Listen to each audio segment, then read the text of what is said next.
a todo lo que ustedes van a hacer en su práctica clínica en el internado. O sea que farmacología, no solo por pediatría, va a estar presente, sino también por todas las otras asignaturas. ¿Ya? Entonces voy a comenzar hoy con dos temas muy importantes y me animo a decir que son los motivos de consulta más importantes en pediatría. Es lo que van a ver a diario, ya sea en su provincia y en su rotación hospitalaria. Vamos a iniciar con todo lo que es enfermedad diarreica aguda y deshidratación. Ya. Comenzamos como todo, con la definición. Ya. Sabemos que diarrea no es más que el aumento del contenido líquido en las deposiciones más de 3 veces al día y la disminución de la consistencia. Pero como toda regla siempre tiene una excepción. ¿En qué casos vamos a tener esta excepción? Por ejemplo, los recién nacidos y también en los lactantes menores que tienen lactancia materna exclusiva. ¿Qué significa?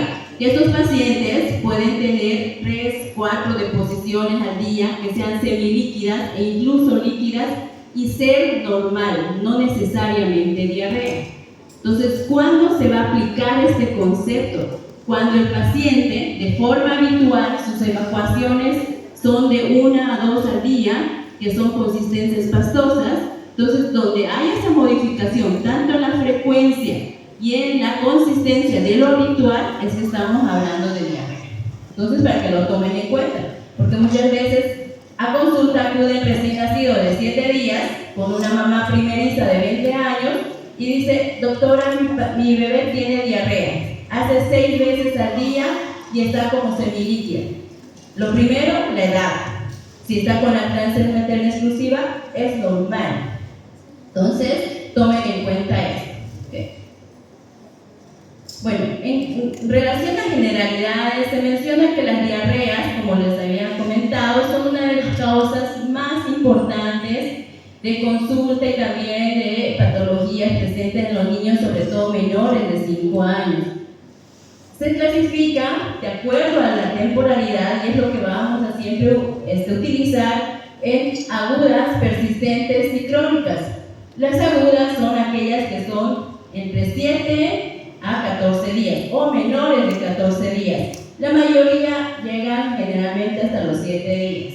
¿Ya? Y hablamos de persistentes cuando ya son de 2 a 4 semanas y las crónicas mayor a 30 días o 1 mes o 4 semanas.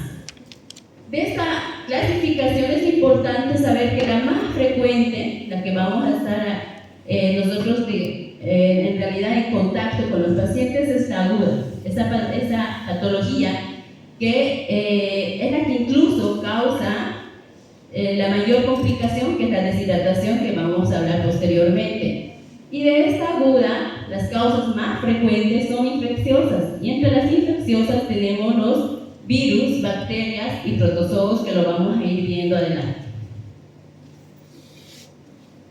En relación a la etiología, se menciona que la causa más frecuente de diarreas en menores de 5 años es de causa viral, y entre sus germes más frecuentes está el rotavirus. Ya un 10 a un 15% se menciona que puede ser bacteriana o parasitaria, pero la causa más frecuente es viral, ¿no? Y dentro de estas el rotavirus, como ven acá. En relación a la etiología, vamos a ver aquí en las diarreas agudas infecciosas, que pueden ser, de acuerdo a la presentación clínica, pueden ser de forma acuosa o diarreas sin sangre, y las de diarreas con sangre o diarreas disentéricas. ¿Ya? Entre las acuosas vamos a tener, por la fisiopatología, la secretora, la osmótica, y las que son con sangre pueden ser invasivas y no invasivas. Y tenemos acá, entre los gérmenes más frecuentes, las que producen este tipo de diarreas.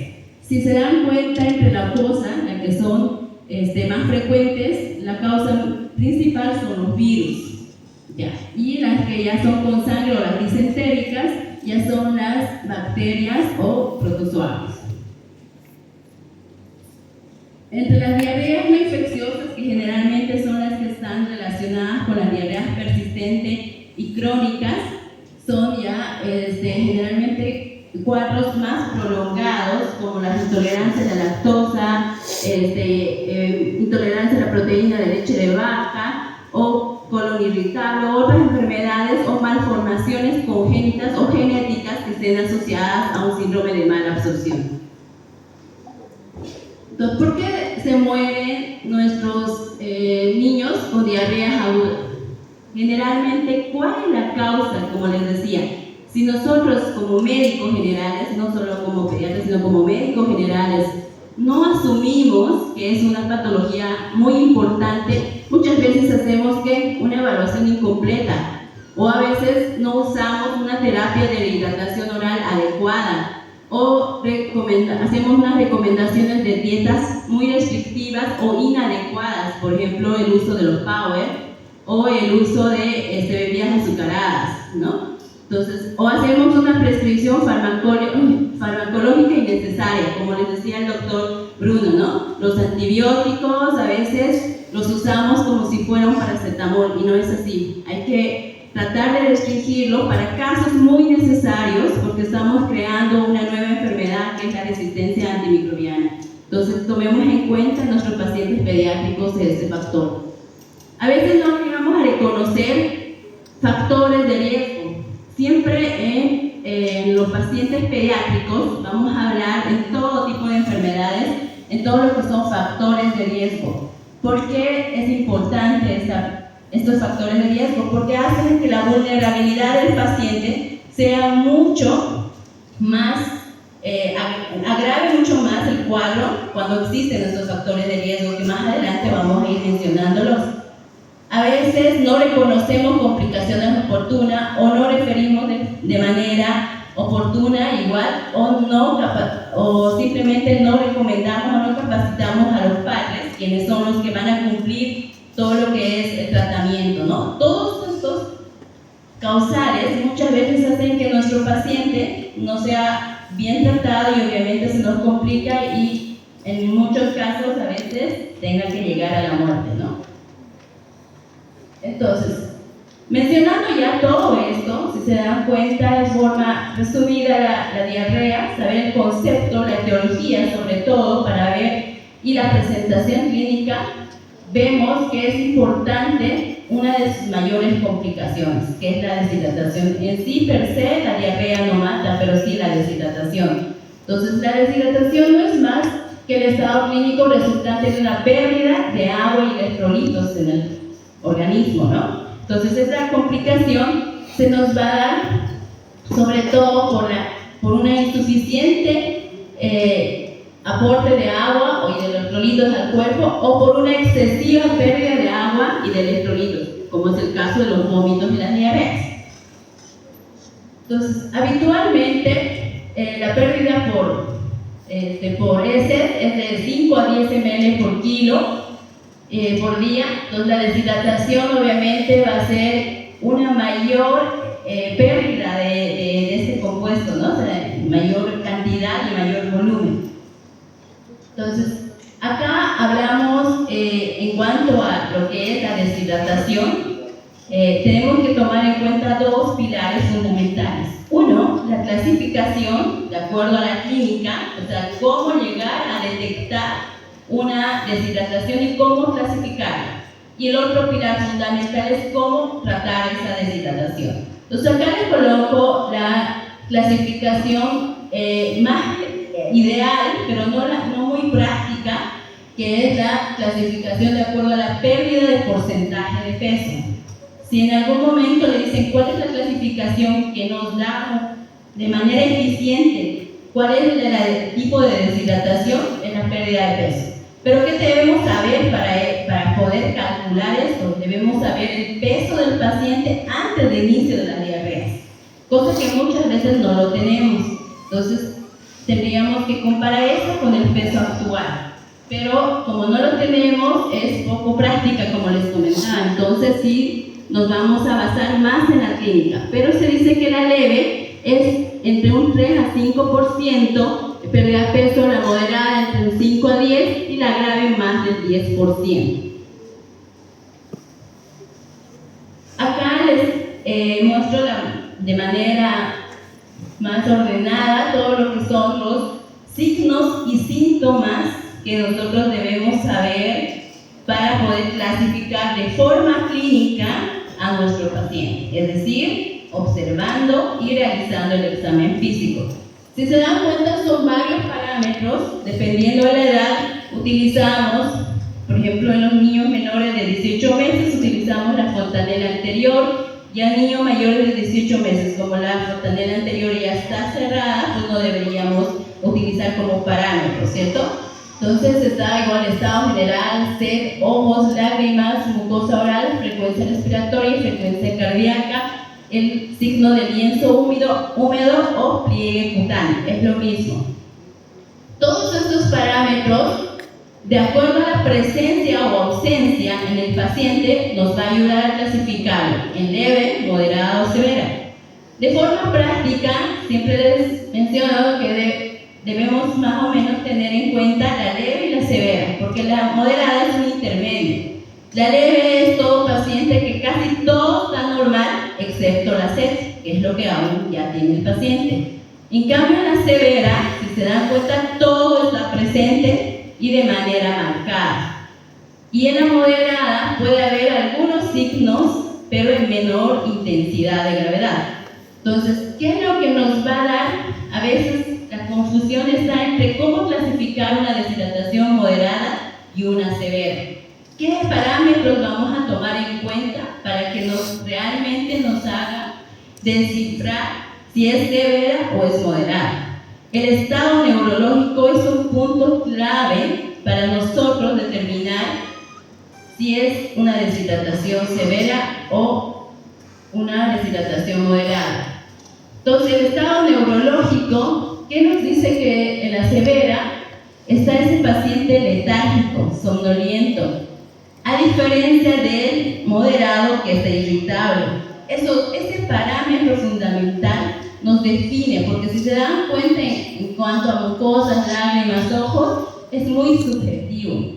A veces no hay un parámetro. Para usted puede ser un paciente poco hundidos los ojos y para mí muy hundidos. O sea, es algo que no puedes determinar. Pero el estado neurológico no hay cómo equivocarse. Por eso es un parámetro fundamental para determinar si es una deshidratación severa o es una deshidratación moderada. Entre los grados de deshidratación que son ya importantes para tomar en cuenta si esa deshidratación severa es con signos de shock o sin signos de shock, son estos parámetros. 1. La diuresis, tensión arterial, el pulso, el llenado capilar y la pérdida de peso. Esos son los parámetros precoces para determinar si hay ya signos de shock. Ya. Es decir, en la severa, esto fundamentalmente lo tomamos en cuenta en una deshidratación severa. Si hay hipotensión, si hay llenado capilar mayor a 3 segundos, si la pérdida de peso es mayor al 10%, ya hablamos de una deshidratación severa, pero con signos de shock. Pero si aún la tensión arterial se mantiene normal, pero ya hay taquicardia, el llenado capilar igual puede estar menor a 3 segundos o mayor a 3 segundos, pero si hay oliguria o hay aún diuresis, entonces estamos hablando con una deshidratación severa, pero sin signos de shock. Sobre todo, mencionen que la hipotensión, o sea, la tensión arterial, es lo fundamental, y la diuresis es lo fundamental para ir pensando en signos precoces de shock. Porque de eso va a depender el tratamiento que realicemos. Acá les coloco algunas imágenes de cómo se ven los pacientes con deshidratación. Si se percatan, a veces hay pacientes con los ojos hundidos, hay niños que incluso pueden estar hasta con sobrepeso de repente, pero igual hay otros signos que sí nos determinan que estén con deshidratación. Y el signo de pliegue, acá, igual como está, y pacientes que a veces están asociados igual con lo que es desnutrición, ¿no? Con esto les menciono que básicamente nuestro diagnóstico, tanto de diarrea como de deshidratación, es clínico. Solamente el interrogatorio y el examen físico nos da. Hasta el momento no solicitamos ningún laboratorio. No se lleguen a expresar o a dudar de su diagnóstico en su provincia cuando ustedes no puedan indicar un moco fecal o un coproparasitológico. No es necesario si ustedes tienen todos los signos clínicos. Okay. En relación al tratamiento, que es lo más importante, creo yo, porque ustedes ya han escuchado hablar de diarrea, han escuchado hablar de deshidratación, saben cómo clasificarla, saben los parámetros que hay que tomar en cuenta, pero donde mayor de repente problemas tenemos es en el tratamiento.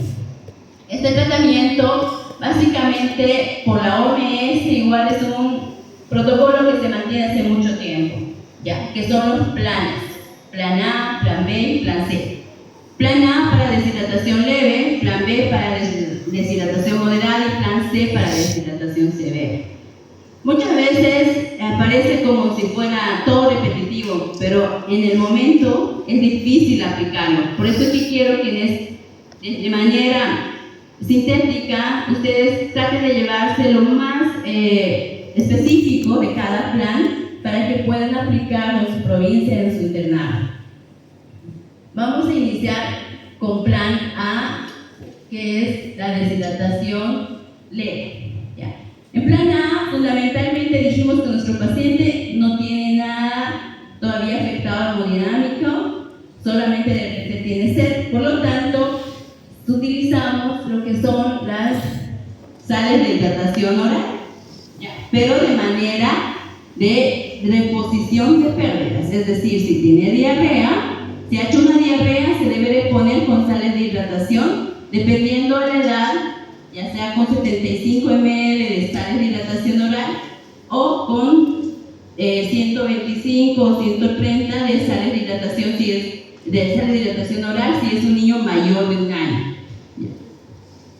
Vamos a comenzar acá de forma, de manera didáctica. Hay un acrónimo que es el ACRE, que significa aumentar la ingesta de líquidos disponibles en el hogar, es decir, puede ser agua de arroz, agua de canela, que muchas veces lo utilizamos. Evitar acá darle agua de anís, agua de manzanilla. Esos son tés o mates o infusiones que producen intoxicación folclórica. Está contraindicado en los pacientes menores de 5 años este tipo de bebidas. ¿Ya? Cuando mencionan aquí aumentar la ingesta de líquidos, nos referimos sobre todo a las sales de hidratación oral. ¿Ya? Continuar con la alimentación habitual. Muchas veces el paciente está con lactancia materna o a veces tiene comida o una dieta familiar, entonces no se debe llegar a evitarlo, porque dicen, no le debe comer porque va a seguir con la diarrea. No, eso es error.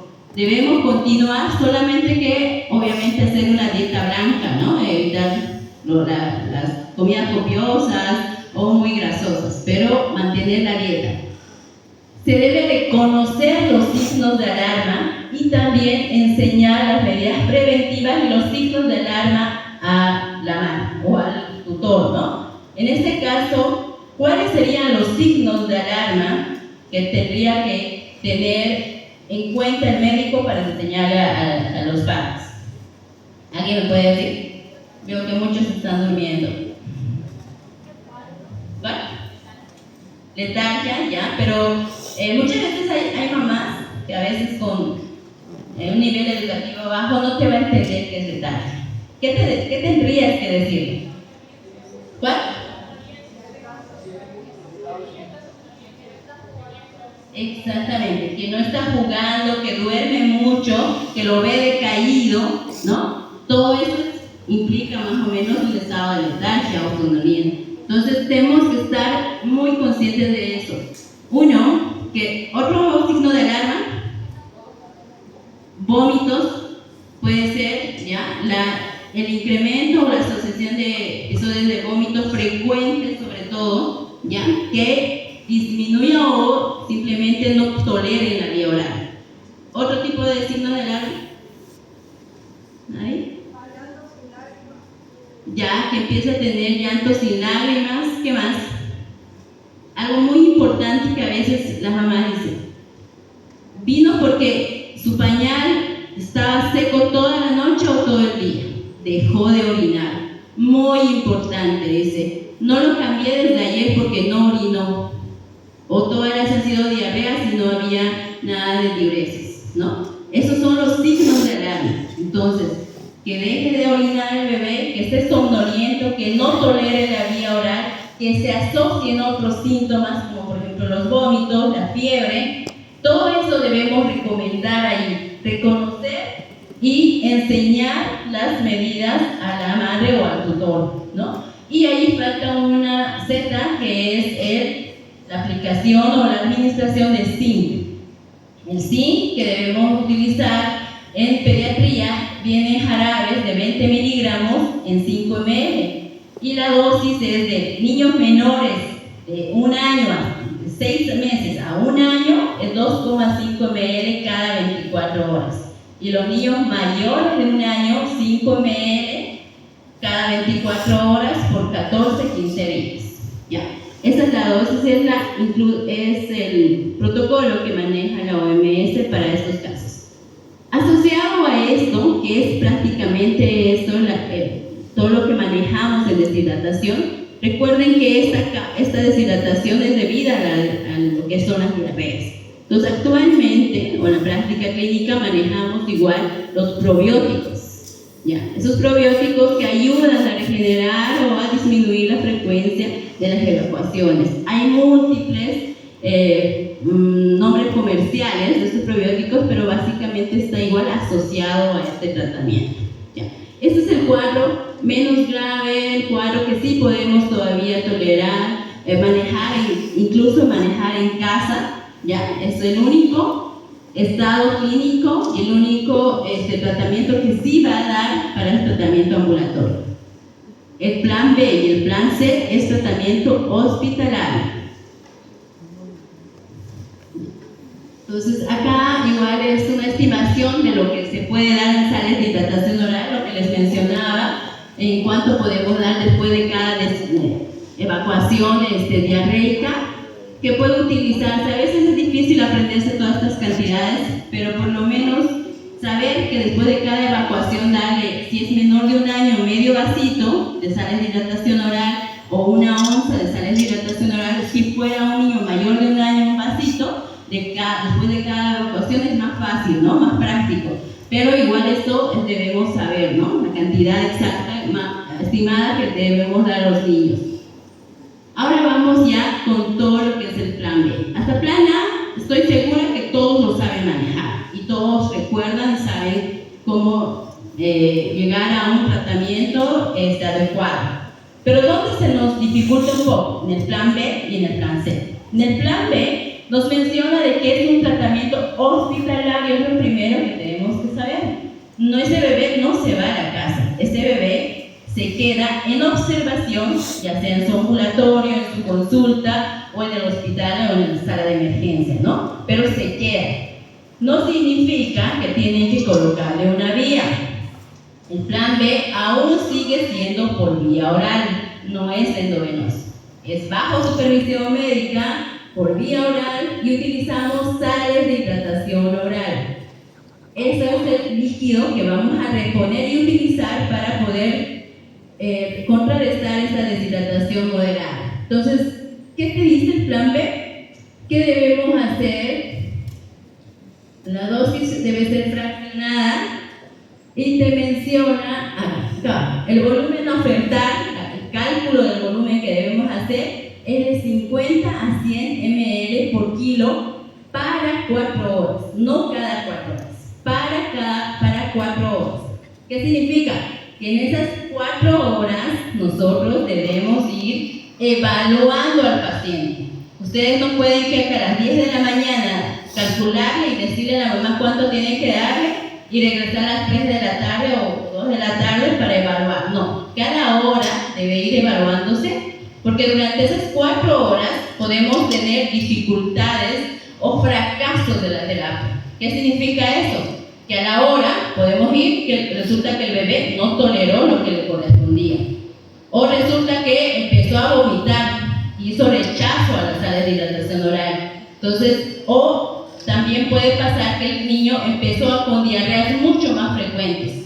Entonces, de una deshidratación moderada, que al inicio habíamos clasificado, puede pasar, teniendo el tratamiento del plan B, a una severa. Por eso la evaluación, una de las directrices que les da el plan B es evaluación continua. Pero el cálculo es de 50 100 ml en 4 horas. Entonces, ¿cómo se debe hacer este cálculo? Se debe hacer por el peso actual y de manera fraccionada. Significa que un paciente, por ejemplo, de 10 kilos, usted lo calcula a 100 ml, le tocaría 1000 ml, ¿cierto? En 4 horas. Pero esos 1000 ml usted no se lo va a dar de manera única, sino lo va a ir fraccionando. Lo divide primero entre 4, que sería como 250 ml por hora. Y si lo quiere dividir entre 4 nuevamente para poderlo dar cada 15, más o menos le toca entre 75 ml por cada 15 minutos. Entonces, ese es el esquema fraccionado que nosotros utilizamos para no hacer fracaso de esta terapia del plan B. ¿Okay? Y ya después, obviamente, se puede ir adicionando en caso de que, ¿qué sería nuestro inconveniente acá en el plan B? Que el paciente no llegue a tolerar o tenga vómitos. En caso de que tenga vómitos, ¿qué tendríamos que adicionar a nuestro tratamiento del plan B? Recuerden que no está con vía. ¿Qué le colocamos? No, aún no vamos a la vía. Ese es nuestro gran error. Muchas veces vamos a la vía. ¿Qué hacemos antes de pasar a endovenoso? Un antiemético. ¿Pero cómo se lo colocamos? ¿Cómo? No, porque está con diarrea. Si lo colocas en supositorio, lo va a eliminar inmediatamente y no va a haber ningún efecto, ¿cierto? Entonces colocamos, ahí está la vía intramuscular, chicos. Ustedes calculan el ondansetron, que es de 0,15 miligramos por kilo por dosis, y se lo colocan por vía intramuscular. Entonces, una vez que ya coadyuvan o por lo menos yugulan lo que son los vómitos, obviamente este paciente va a tolerar mejor, ¿no? Y ya no va a haber necesidad de pasarle a un plan C o a una vía endovenosa. ¿Hasta acá tienen alguna duda? Porque el plan B, si bien es un intermedio, por vía oral, todavía está hospitalizado, muchas veces por el tiempo y por lo que hay que estar evaluando, no lo tomamos en cuenta y siempre lo llevamos al fracaso. Pero es tan importante porque la vía oral, la reposición por vía oral es mucho más efectiva que la reposición endovenosa. De repente es rápida la endovenosa, pero no es tan efectiva. ¿Ok? Entonces, ese es el plan B para una deshidratación moderada. Continuando, vamos a lo que es el plan C. El plan C es ya para una deshidratación severa. Este es el paciente que sí no toleró, de repente de una deshidratación moderada pasó a una deshidratación ya severa, o es ese paciente que tu pérdida tanto de líquidos por vía fecal o por vía oral como vómitos y diarreas es mayor. Entonces este paciente sí va a tener deshidratación severa y ese paciente va a tener que ser internado, y obviamente ya cuando esté ese paciente internado necesitamos asociarle una vía periférica. Ya. Entonces, acá en esta tenemos, este es un flujograma sintetizado de lo que realmente hacemos. Como les mencionaba, plan C se va a dividir en dos esquemas, uno con signos de shock y el otro sin signos de shock. Con signos de shock, generalmente lo que tenemos que hacer es verificar que ese paciente tenga su vía periférica y que tenga signos evidentes de shock, como les dije, hipotensión, llenado capilar mayor a 5 segundos, pulsos muy débiles o taquicardia o tal vez ya bradipnea, ¿no? También puede ser taquipnea. Entonces, acá los líquidos que se van a utilizar van a ser tanto solución fisiológica 0,9% como también el Ringer gasal. Esos dos tipos de líquidos podemos utilizar. La terapia menciona de que debemos pasar cuando son ya, si hay signos de shock van a ser generalmente, vamos a tratar de hacer los bolos. La terapia, la primera que dice 20 ml por kilo, que puede pasarse de 2 a 3 horas, o sea, se pasa la primera hora 20 ml por kilo, la segunda hora igual se pasa 20 ml y una tercera hora también se puede pasar. ¿Ya? Pero eso no significa de que los 3 bolos lo debe recibir cada paciente. Después de cada bolo se tiene que reevaluar. Si ese paciente con un solo bolo aparece diuresis, está más activo, tolera vía oral, no es necesario pasar a un segundo bolo. ¿Ok? Y el tiempo, ¿en qué tiempo lo pasamos ese bolo? Generalmente, como son signos de shock, tenemos que pasarlo de manera rápida. Es decir, de 30 minutos como máximo en niños, sobre todo menores de 1 año, y mayores de 1 año, de entre 15 a 20 minutos. ¿Ok? Entonces, ¿en qué casos tenemos nuestra excepción, como les decía en el caso de la diarrea igual? Acá también hay una excepción. Pacientes que sean cardiópatas, nefrópatas y desnutridos, no podemos pasar la misma cantidad de líquidos. Estos pacientes, la sobrecarga a veces los empeora, incluso podemos llegar a producir edema cerebral y en vez de mejorar ese paciente podemos complicar. Entonces, estos 3 tipos de pacientes son nuestra excepción en este tipo de tratamiento. ¿Okay? Pero hay los pacientes que no tienen signos de shock. Entonces, el esquema, igual utilizamos las mismas soluciones, solución Ringer-Lactato, solución fisiológica, cloruro de sodio al 0,9%, y el esquema es de 100 cc o 100 ml por kilo para 3 horas si fuera un niño mayor de 1 año. Si es un niño menor de 1 año, es el doble de horas, es decir, 6 horas. Esa cantidad, si ven, es bastante. ¿Ya? Esa cantidad la debemos dividir en 3 partes. Hay literaturas que mencionan que la primera hora la debemos pasar 50%, la segunda el 20% y la tercera, el 25% y el 25%. Pero también hay libros que te mencionan que la primera hora tú puedes pasar el 70% y el 30% las 2 segundas horas. Pero lo más práctico que utilizamos es el de 50%, 25 y 25. ¿Ok? Entonces, eso va a depender igual el paso. Si son niños, como les decía, menores de 1 año. Acá yo les había puesto el porcentaje de 30 a 70, pero también se maneja el de 50, 25 y 25. ¿Ok?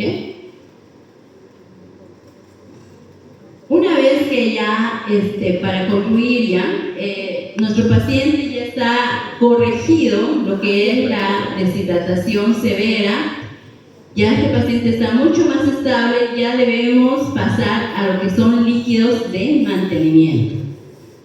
¿Cómo se calculan estos líquidos de mantenimiento? Que sí deben llevarlo en pediatría, porque no solamente lo vamos a utilizar en todo lo que son deshidrataciones, sino también en todo paciente internado que no tenga la posibilidad de recibir nada por vía oral. Entonces, en esos pacientes utilizamos el método de Holiday-Segal, que menciona que los primeros 10 kilos se debe calcular a 100 ml por kilo para 24 horas. Los segundos 10 kilos, es decir, de 11 hasta 20 kilos, se debe calcular de 50 ml por kilo para 24 horas igual. Y a partir de los 20 kilos hasta los 30, que son para este tipo de pacientes, se debe calcular a 20 ml por kilo. Esto fundamentalmente para evitar que ese paciente vuelva a recaer con el tema de la deshidratación. Si bien puede que esté tolerando la vía oral, pero muchas veces no suplementa todo el requerimiento que necesita en el momento. Entonces, ¿cómo lo apoyamos?